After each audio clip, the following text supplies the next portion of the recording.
Hey babes, today I'm going to be coming from the Book of Ruth. Yes, y'all, we're talking about Boaz today.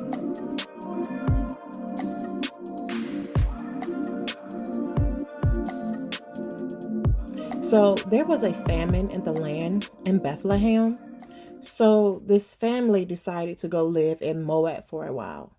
It was a man named Elimelech and his wife Naomi and their two sons, Milion and Kilion.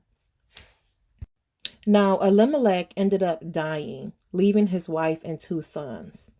The sons married Moabite women, and 10 years later, they died, leaving their mother Naomi and her two daughter in laws, Ruth and Orpah. Soon after, Naomi hears that the famine is over and she wants to return home to Bethlehem.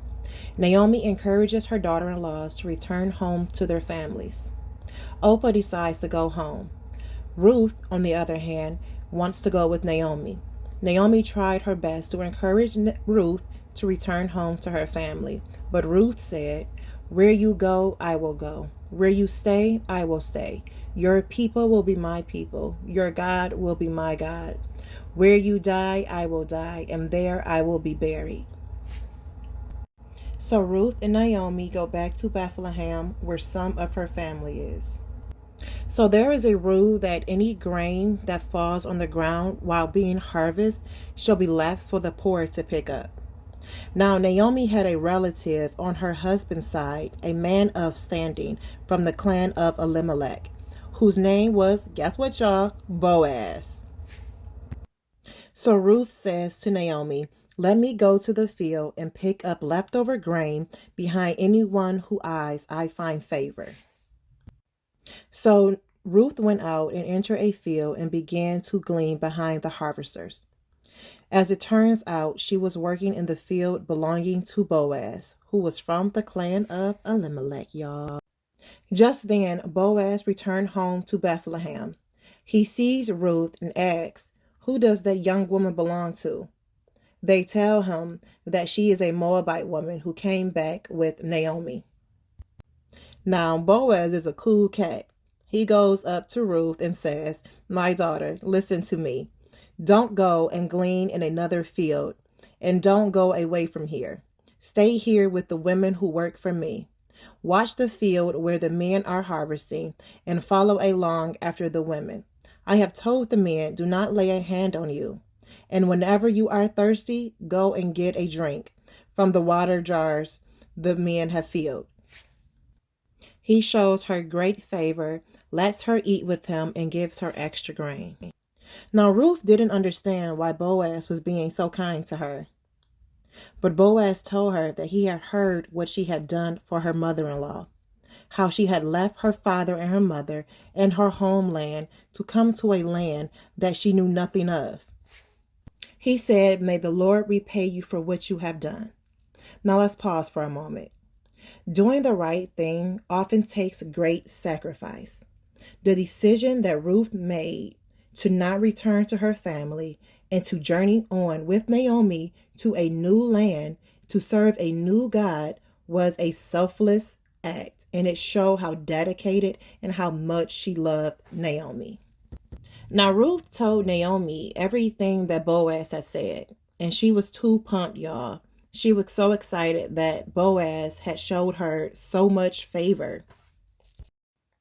So one day, Naomi tells Ruth, "My daughter, I must find a home for you where you will be provided for."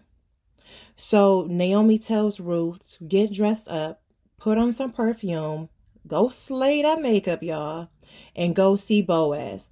After he was done eating, he will tell you what to do next. He's your guardian redeemer. Now, because Elimelech and his two sons had died, there was no one left to carry on the family's name, making Boaz their guardian redeemer. A guardian redeemer is a close relative to whom members of the extended family could turn to for help, usually when the family line was in danger of being lost. When Boaz had finished eating and drinking and was in good spirit, he went to lie down. Ruth approached quietly, uncovered his feet, and laid down. In the middle of the night, something startled the man. He turned, and there was a woman laying at his feet. "Who are you?" he asked. "I am your servant Ruth," she said. "Spread the corner of your garment over me, since you are a guardian redeemer of our family." Although it is true, I am a guardian redeemer of our family, there is another who is more closely related than I. Stay here for the night, and in the morning, if he wants to do his duties as your guardian redeemer, good, let him redeem you. But if not willing, as sure as the Lord lives, I will do it. Lie here until morning. Now, Boaz is a real one. He made sure no one saw her and told her that he would take care of everything. Send her back home with some more barley. So Boaz did as he said. He talked to the other guardian redeemer, but the guardian redeemer did not want to redeem anything. Boaz ended up marrying Ruth, and they had a son named Obed. Obed was the father of Jesse. Jesse was the father of King David. Ruth was the great-grandmother of King David, the line that Jesus ultimately came from.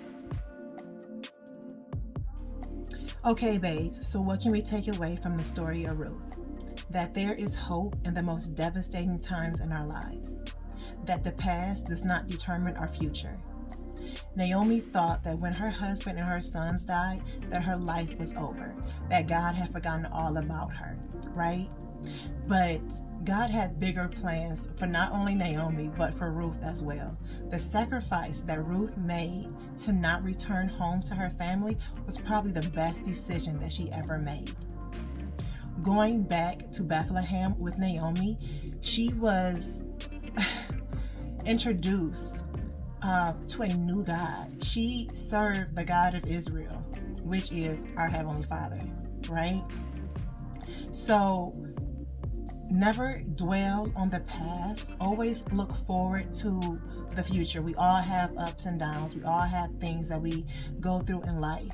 But in the end, God has a will and a purpose for your life.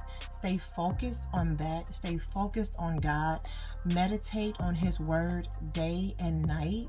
And I promise you will see the blessings of God in your life.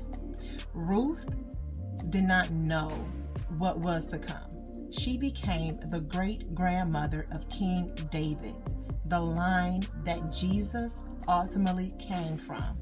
What a story, okay? So, thank you guys for joining me for this episode of Slay and Pray. Until next time, bye, Bible babes.